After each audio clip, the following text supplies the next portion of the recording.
Hello everyone. I am here reading again our book, The Greek People of the Bible and How to Live. So I'm in the in the chapter 1 still. So which is in the pioneers in the promised land, Abraham and Isaac. So following the Lord's command, the patriarchs settled in Canaan, ancient land of fertile valleys and rugged hills. So Abraham and his son Isaac were the first patriarch of Israel. So the covenants or pacts to which the founding of fathers made their Lord were the beginnings of Israel religion. So the story which begins in the early 2nd millennium BC. So it's not only one faith, it also gives us an authentic glimpse of the nomadic life from which the nation of David and Solomon eventually sprang. So Abraham descended by 10 generations from Noah, was born between 2000 and 1850 BC in southern Mesopotamia near the Euphrates River. So his family would have been distinguishable from those of the many semi-nomadic tribesmen who had temporarily settled near the cities of the Fertile Crescent. So these duty caravanners and herdsmen were relatively uncivilized by Mesopotamian standards. So they lived in tents surrounded by their flocks of sheep and goats and herds of cattle.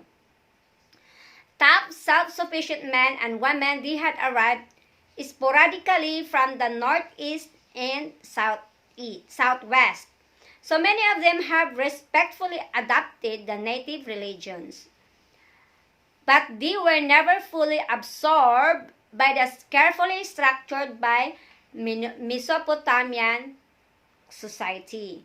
Though it is unlikely that Abraham and his brothers attended the city school, only a privileged minority did.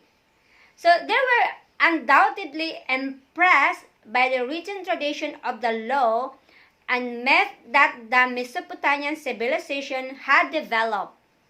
So they may even have heard the awesome story of the Great Flood read from incised clay tablets by a scribe. So Abraham, however, was probably more familiar with the oral tradition of his own tribe, a long list of ancestors from Adam to his father, Terah. The names and deeds he was required to remember not only established Abraham's legitimate claim to membership in his tribe. So they also explained the relationship of the tribe itself of the other tribes. The boy Abraham was taught, for instance, that the Canaanites were his enemies. Had not Noah himself declared the curse on their ancestor for his grandson? Cursed be Canaan, a slave of slaves shall be to his brothers. So settled with other nomads on the edge of that city, Terah's family grew as his 3 sons Haran, Nahor, and Abraham came of age and married. Haran died and left a son, Lot, and a daughter, Milcah. Milcah later married her uncle Nahor. So this kind of marriage of niece and uncle was not yet prohibited by Hebrew law. So it had a practical purpose. The orphaned girl and her property were cared for within the family. So Abraham and his wife Sarah probably loved their nephew Lot as a son, for they had no children of their own. So from Abraham, Lot learned the age-old arts of the shepherd. So he must be marveled at Abraham's seemingly magical ability to summon his sheep and goats simply by the sound of his voice. So the shaggy creatures would obey no other command. So when the flocks of Abraham and Nahor and their father Terah were led into common sheepfold for the night and counted, young Lot and every new shepherd boy would despair of ever separating the various flocks. Standing within the rock-walled enclosure, the hundreds of animals looked totally indistinguishable for Lot's untrained eyes.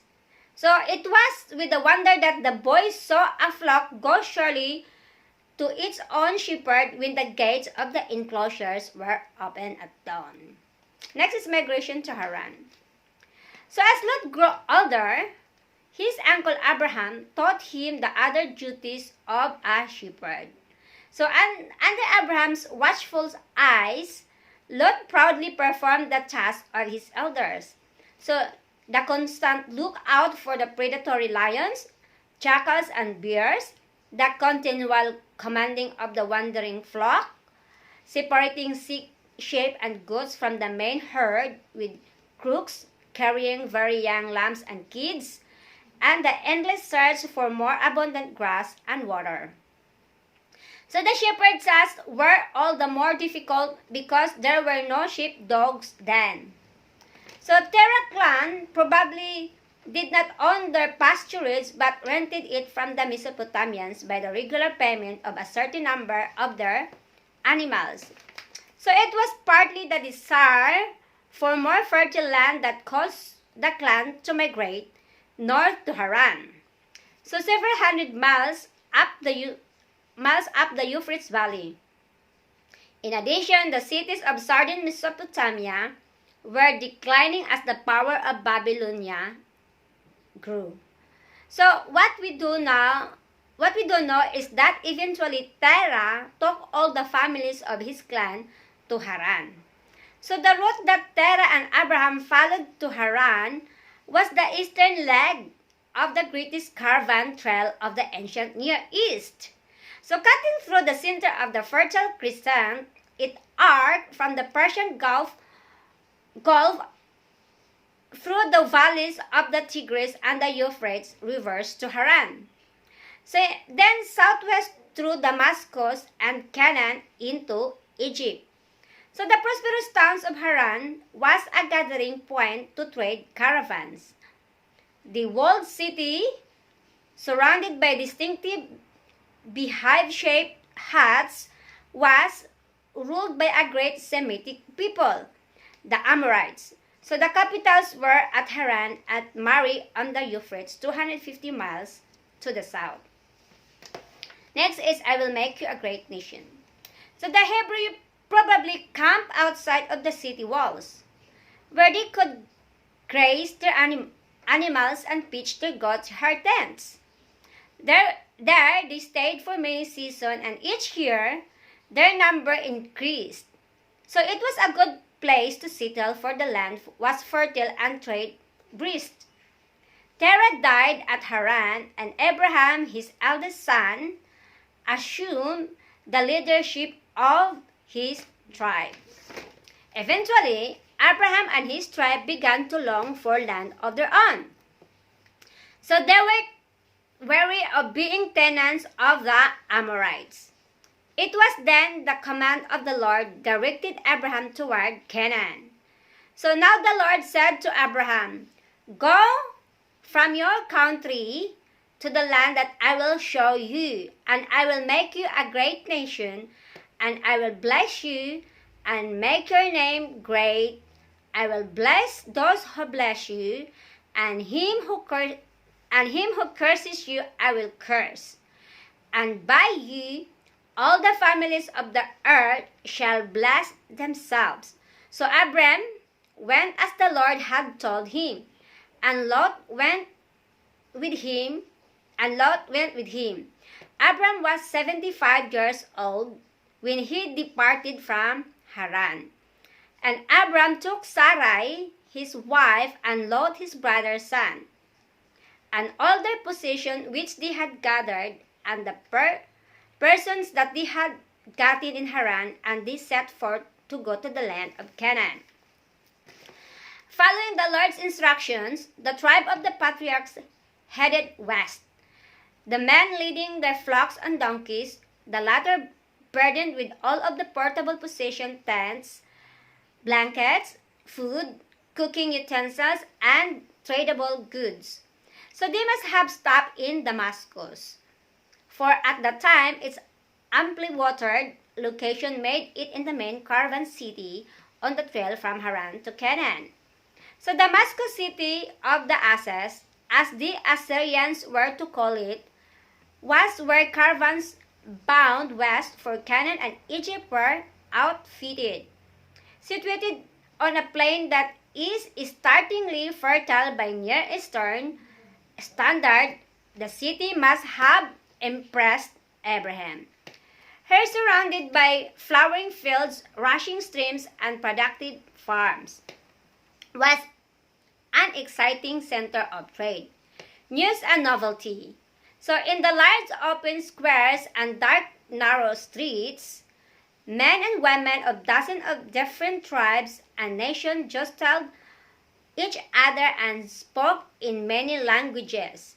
So haughty Egyptian, with numerous slaves and attendants, bargained with bearded Aramean caravanners, while Phoenician traders bartered dyes and spices for goods imported by Hittite merchants.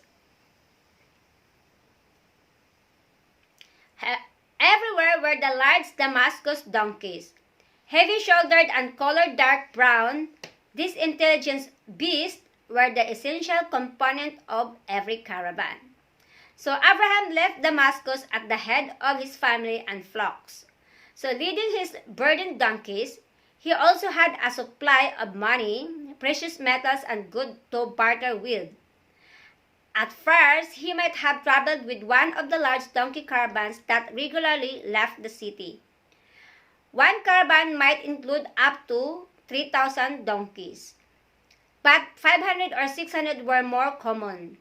So Abraham and Lot noticed the care with which caravan leaders planned their route to be sure that there would be fresh water for the animals every night. So the journey to Haran had been up a river valley. But this road was an other matter, except for the Jordan Valley. Fresh water was available only at jealously guarded wells and springs. So the right to use them had to be delicately negotiated. Abraham learned these lessons well as they traveled on.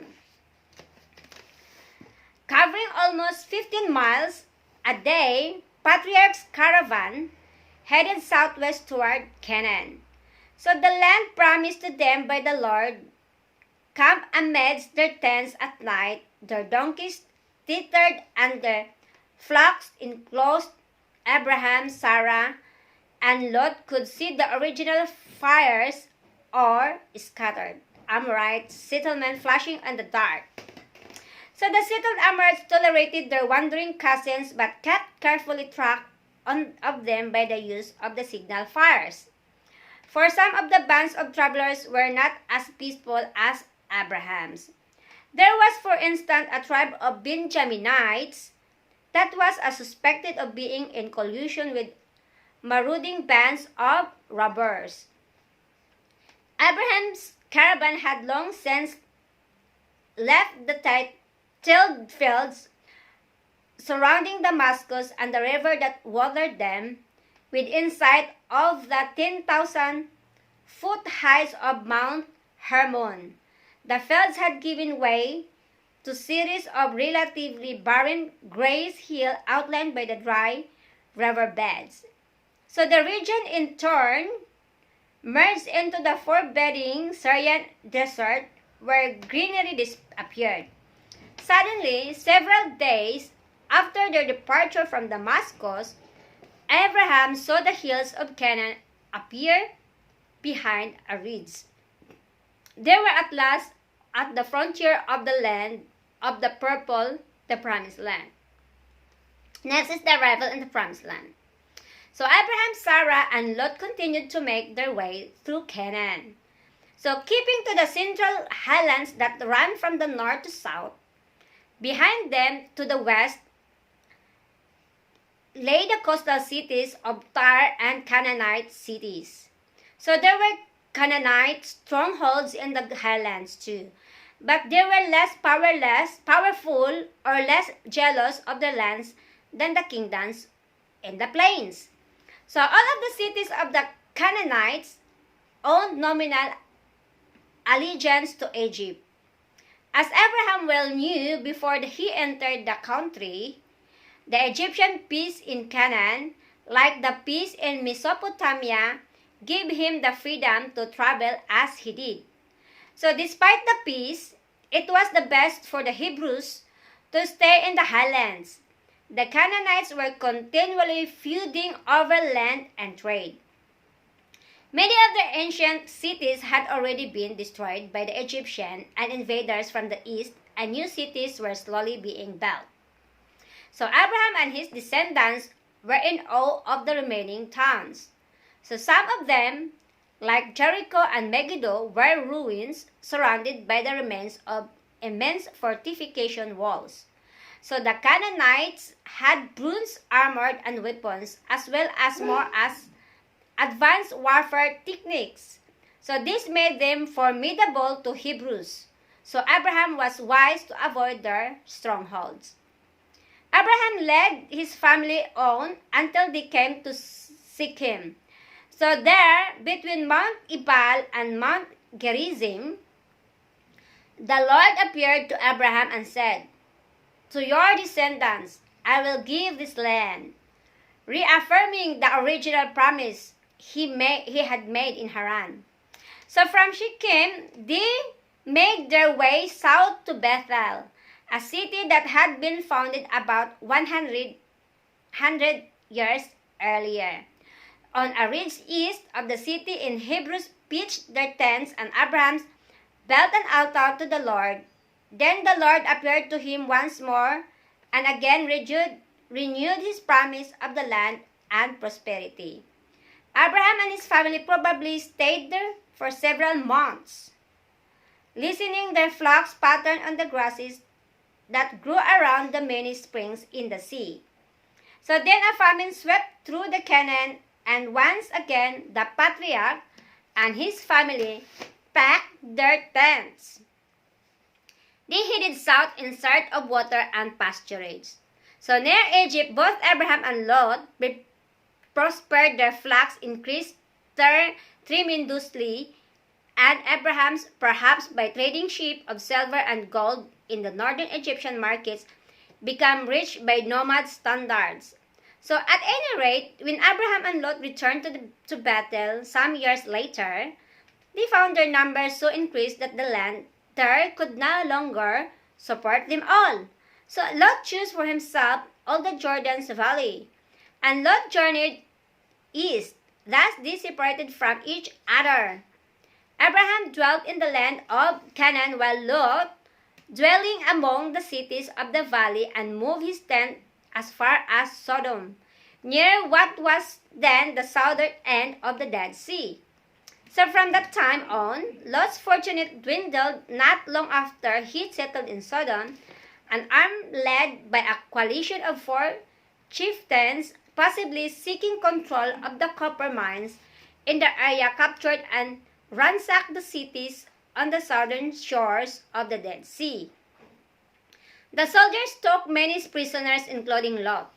When Abraham learned of the disaster, he recruited a small army from among his own people and pursued the fleeing soldiers to the foothills of Laish, far to the north, and then east toward Damascus. After a night attack and battle, he rescued Lot. Soon, however, Lot area experienced a great catastrophe. Then the Lord rained on Sodom and Gomorrah brimstone and fire, and he overthrew those cities and all the valley and all the inhabitants of the city and what grew on the ground because of his relation to Abraham. So Lot and his family were warned to escape. As they fled, Lot's wife disregarded a divine command not to look back, and she became a pillar of salt. The Dead Sea then overflowed and flooded the valley, covering the city's ruins with over 10 feet of water. For a long while, Lot and his 2 daughters lived in a remote cave. Seeing no one else, both daughters worried that they would never have children of their own to raise. So the older girl suggested to her sister, "Come, let us make our father drink wine, and we will lie with him, that we may preserve offspring to our father." This was done, and each of Lot's daughters bore a son. So Moab became the ancestor of the Moabites, and Ben-Ami of the Ammonites. Abraham eventually settled near Hebron, an unusually fertile area about 20 miles south of Jerusalem. There he was able to plant crops of barley and wheat in the fields beyond the camp. At Hebron, the Lord appeared to Abraham once again. Up to this time, he had been called Abram, exalted father.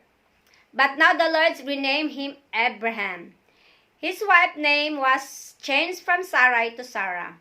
So the Lord also established a covenant sign with Abraham. "Every male among you shall be circumcised.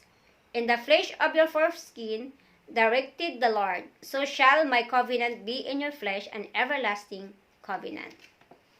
Next is a son for the patriarch. Despite more than 30 years of marriage, Abraham and Sarah had remained childless. A bitter misfortune at a time was when a family and tribal leadership was passed from father to son. Their 10 years earlier, when the aging Sarah decided she would never bear a son, she had given her Egyptian maid Hagar to Abraham. According to Amorite custom, Sarah could claim any children Hagar might have her own, and they would become Abraham's legitimate heirs. So Hagar promptly bore Abraham a son, Ishmael, now a young boy about 12 years of age. So when the Lord announced to Abraham that Sarah would bear a son with a year, both he and Sarah laughed in disbelief. But Abraham also worried about his first son Ishmael's fate, for its the Lord's prediction were true. Ishmael would no longer have a right to Abraham's inheritance. The Lord reassured him, "I will bless him and make him fruitful and multiply him exceedingly. And I will make him a great nation, but I will establish my covenant with Isaac, whom Sarah shall bear to you at this season next year." So Abraham probably thought nothing more about the Lord's promise of a son. One hot afternoon, shortly afterwards, he saw 3 men approaching his tent. Immediately he rose and greeted them, offered them a cold water to wash their feet, and a shady spot to rest from their journey.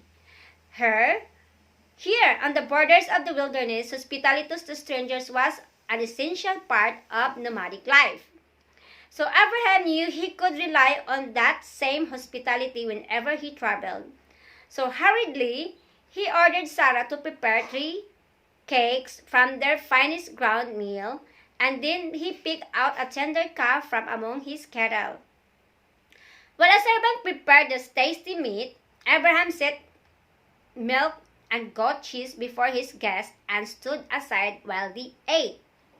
So when the men had finished their meal and were preparing to leave, the Lord suddenly appeared to Abraham in their midst and said, "I will surely return to you in the spring, and Sarah your wife shall have a son." Sarah was doubtful, and she laughed once again, amused by the idea that an old woman like her could bear a child. But in fact, a year later, Sarah gave birth to a son. That child was named Isaac. The 2 aged parents were delighted, and Sarah exclaimed joyfully, "Who would have said to Abraham that Sarah would suckle children. Yet I have borne it a son in his old age. Then when the infant was 8 days old, Abraham circumcised him as the Lord had instructed. As Isaac grew older, Sarah became more and more hostile to Hagar and Ishmael. Frightened for her own son's future and jealous of Abraham's affection for his firstborn son, she said to him, "Cast out this slave woman with her son, for the son of this slave woman shall not be here with my son Isaac." So the Lord directed the unwilling Abraham to do as Sarah wished, and Hagar and Ishmael were sent into the desert with only a goat skin filled with water and small supply of bread. But God was with the lad, and he grew up. He lived in the wilderness and became an expert with the bow.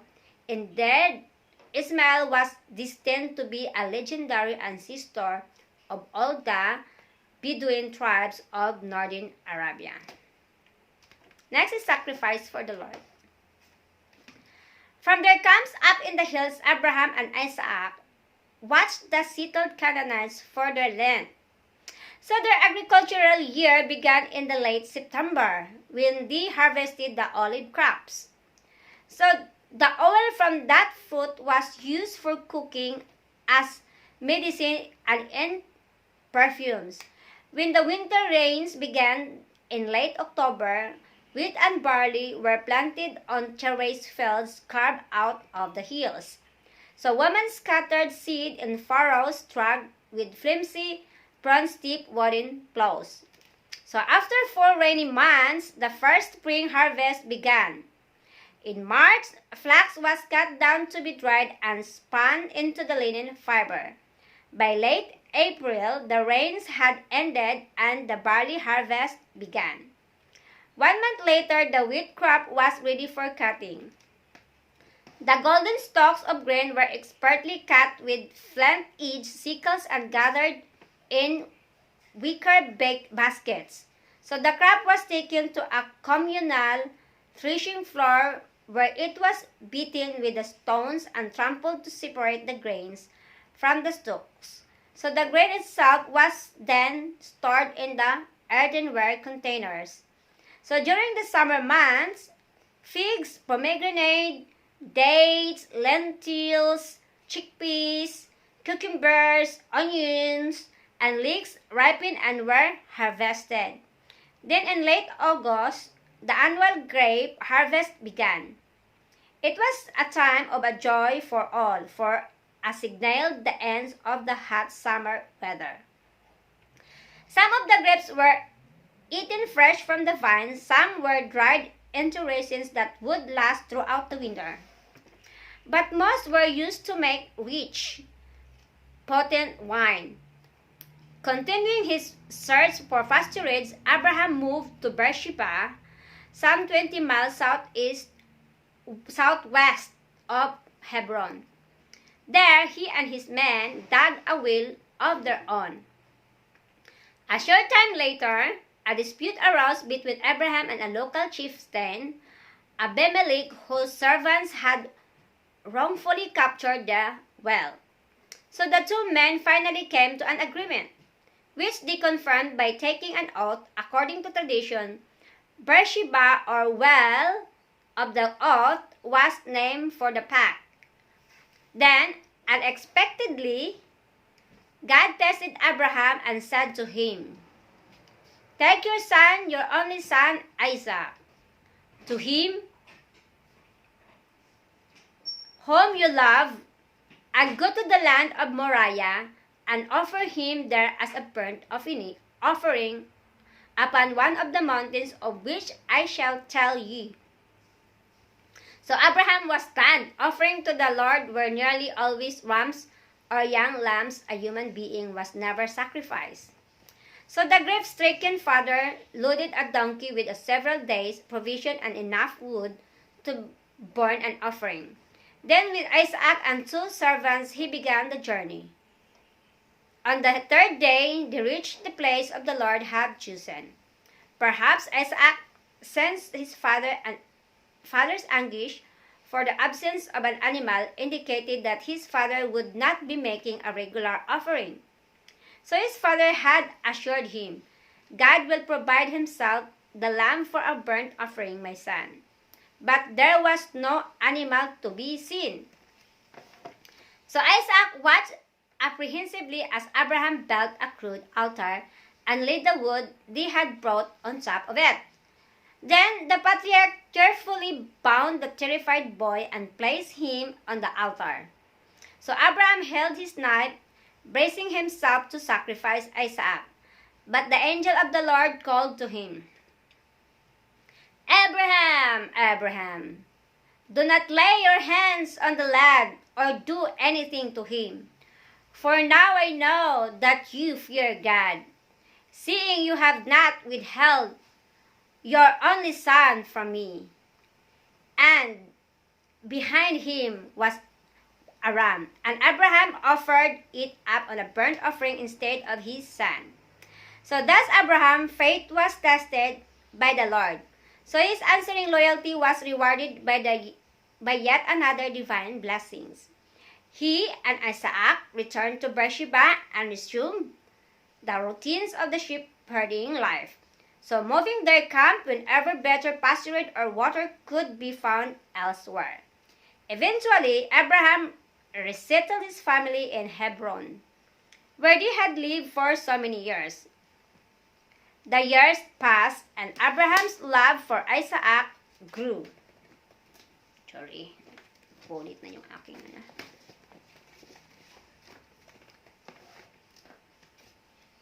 He taught Isaac the same things he had learned from his own father.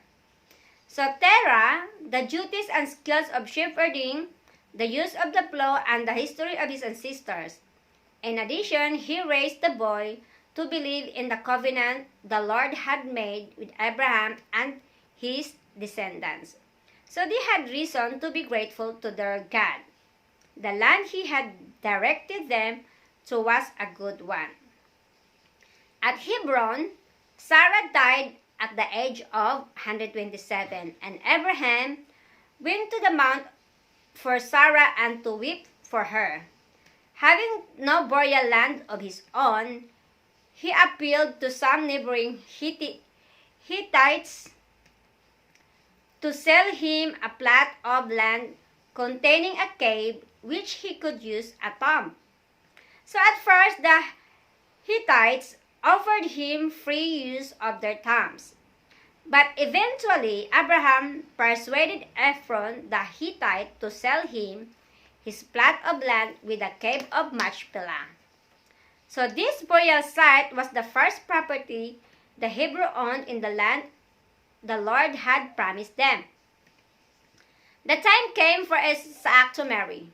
So Abraham had no desire for a Canaanite daughter-in-law, but neither did he want Isaac to leave Canaan in search for a wife.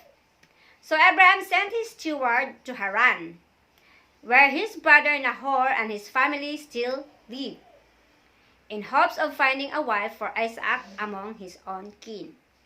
So when the steward arrived at Haran, a lovely young girl offered him water from earthenware jug she carried, and took him to her parents' house, where he was given food and lodging.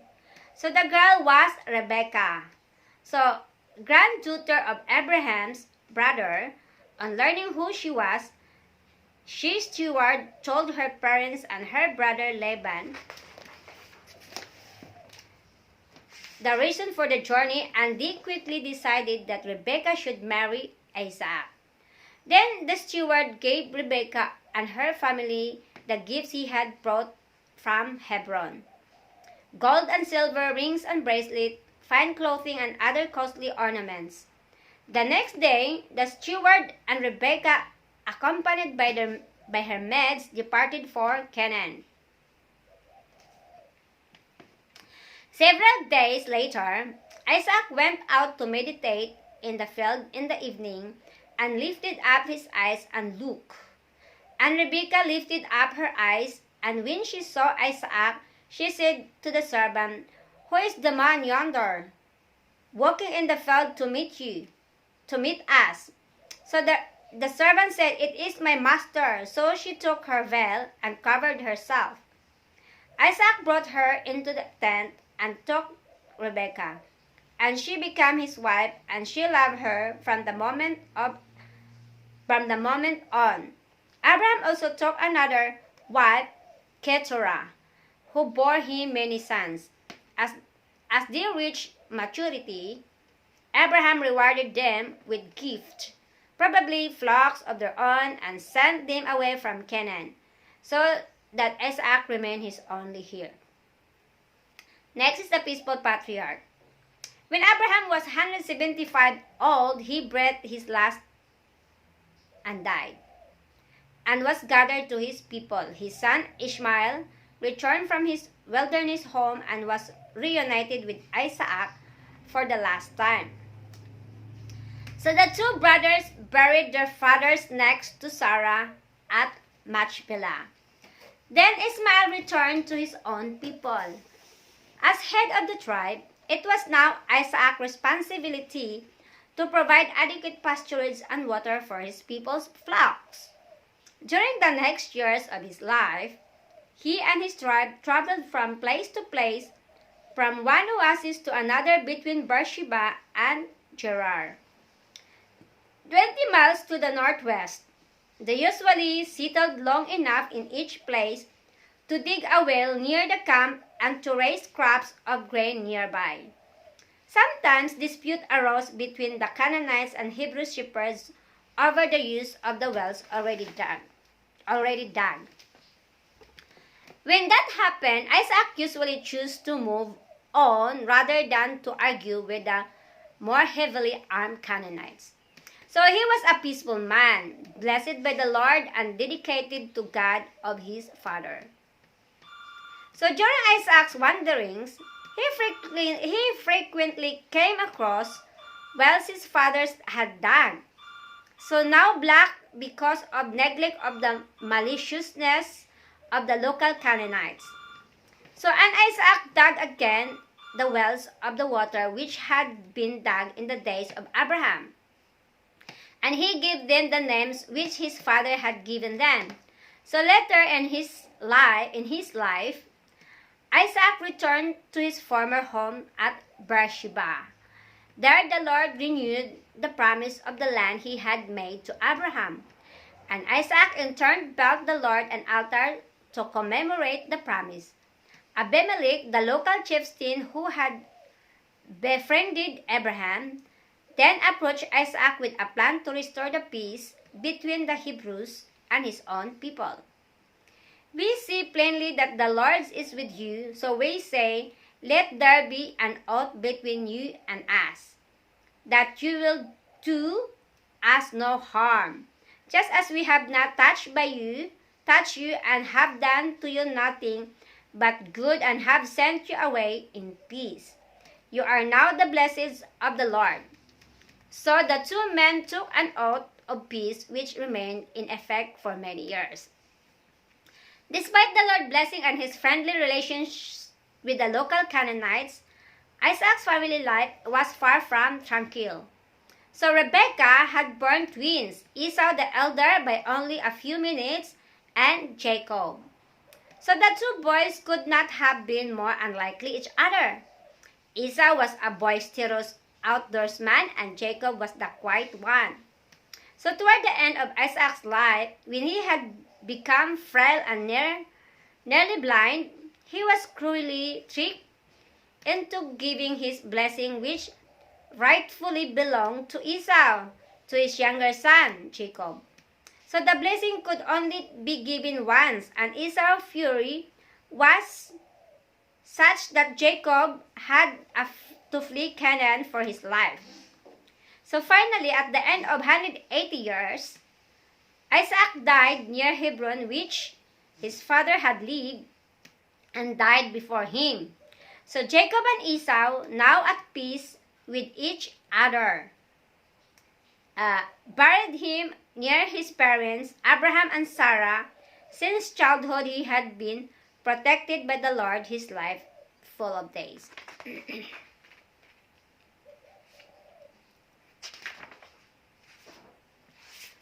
So that's the end of the foreigners of the promised land.